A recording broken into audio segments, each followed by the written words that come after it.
Life is terrific sober. It really is. Life is just terrific, I think. I know there are hardships in life, and we're going through things that we don't understand. And my point is, if we're going through all those things, I want a clear mind as God has given me. And I don't want to mess with that at all.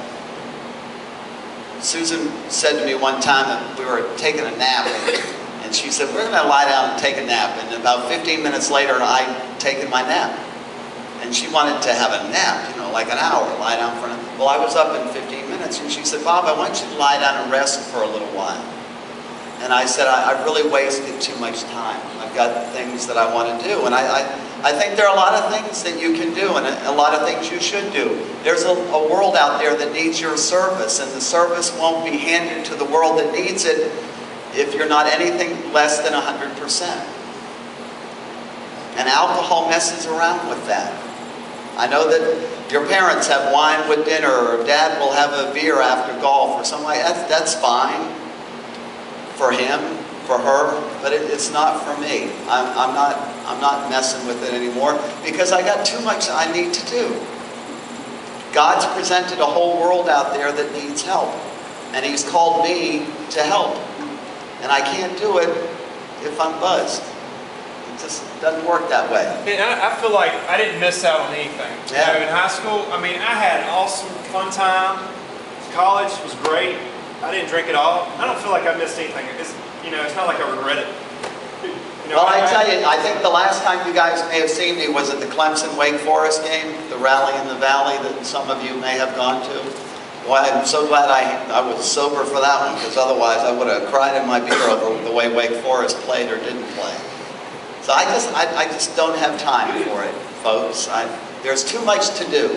There's too much fun to have, and it doesn't make it any better adding alcohol to the mix, as far as I'm concerned. But ultimately, as Coley told me, and I know, you'll decide for yourselves. You're big people, and you'll make up your own minds.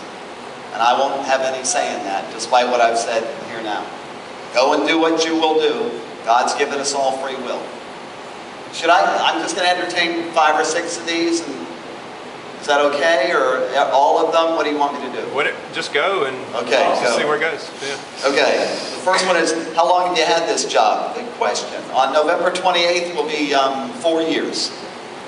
And it's the best job in the world. Despite the urine drug screen thing, I really have the best job in the world. I love my job. That's great. After you ask God for help, where did He lead you? What happened over the next year to get you here today? Any major events? The whole first year was a major event. There wasn't a day that went by that wasn't a major event. For a drug addict to remain clean for a day, for an hour, for 10 minutes is a major event. Life itself is a major event, drug addict or no. Life is grand. But for me, just staying clean was a major event for the year. After I asked God for help, after He said, all you had to do was ask, He led me to call my sister, because she was the only one whom I could call to come bail me out of jail. She came and bailed me out of jail, brought me to Winston-Salem. I started a long, hard treatment process of getting detoxed off of drugs and alcohol, and then going to counseling and figuring out why it was I did what I did. After I got out of treatment, I went to what's called a halfway house in Reidsville, North Carolina. The 2 great things that happened in Reidsville, North Carolina was I continued to get sober, and I met my wife, Susan. So I love what happened to me in Reidsville. So over the whole year was really quite a major event. But I guess if there was one that stood out, there were 2 other guys who were in the halfway house when I was there. They both relapsed. Relapsed means that you go back out and use again, and they both died. So it was a horrible, harsh reminder of how precious is life, and how precious is my sobriety and my clean time. So those were major events. Do people die from weed? Yeah, short and sweet, yes. And I've seen it.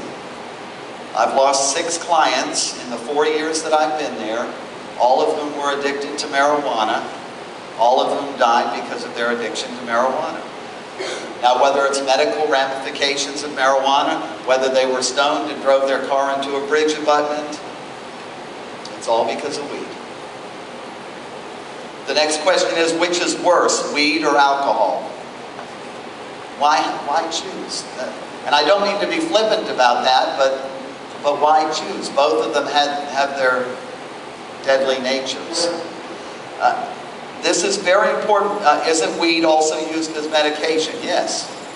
As a pain medication for those who are suffering from the appendages of cancer? Yes. It is, but it's also something that the government controls. It's not the marijuana you're going to find on the street.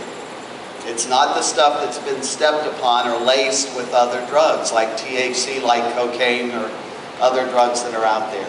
It's not the same thing. The other question, don't cigarettes kill more than marijuana? Absolutely. Because there are more cigarettes out there. Bless you.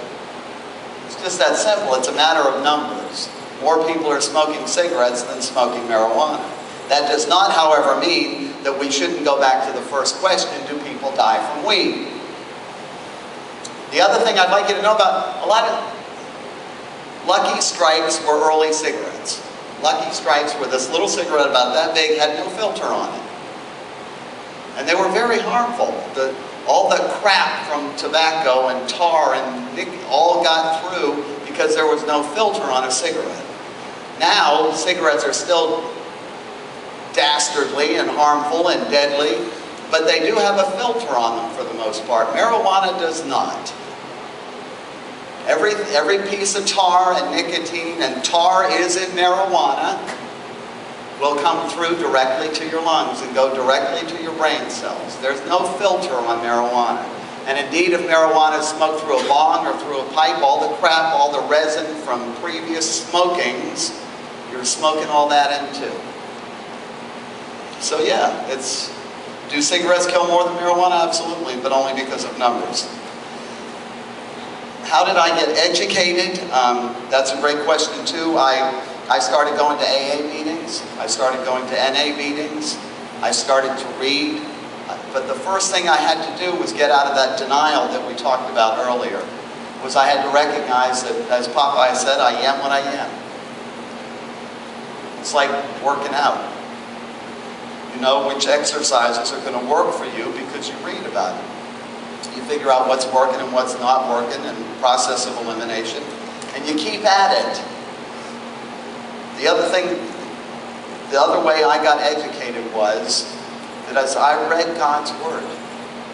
And it's not just like God's Word and it's lofty and these are things written 2,000 years ago that don't apply to my life in 2009. No, not at all. When God says in Psalm 18:19, when he says, I delivered you because I delighted in you, he said that directly to me.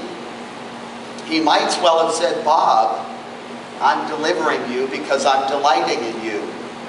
And I went for 25 years thinking he didn't give a rat's about me. But he does. He did so enough to deliver me. He did so enough to send his only son to prove it. There's wonderful education in that book. Part of that education for me is trying to spend as much time in it as I can. It's the best book going. What does it feel like to be stoned?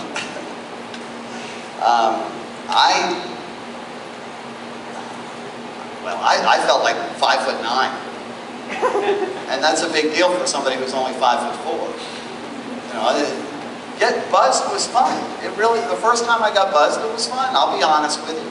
I thought I could dance. I can dance. I thought I could be attractive to girls. No, I'm not. You're not attracted to women if you're not.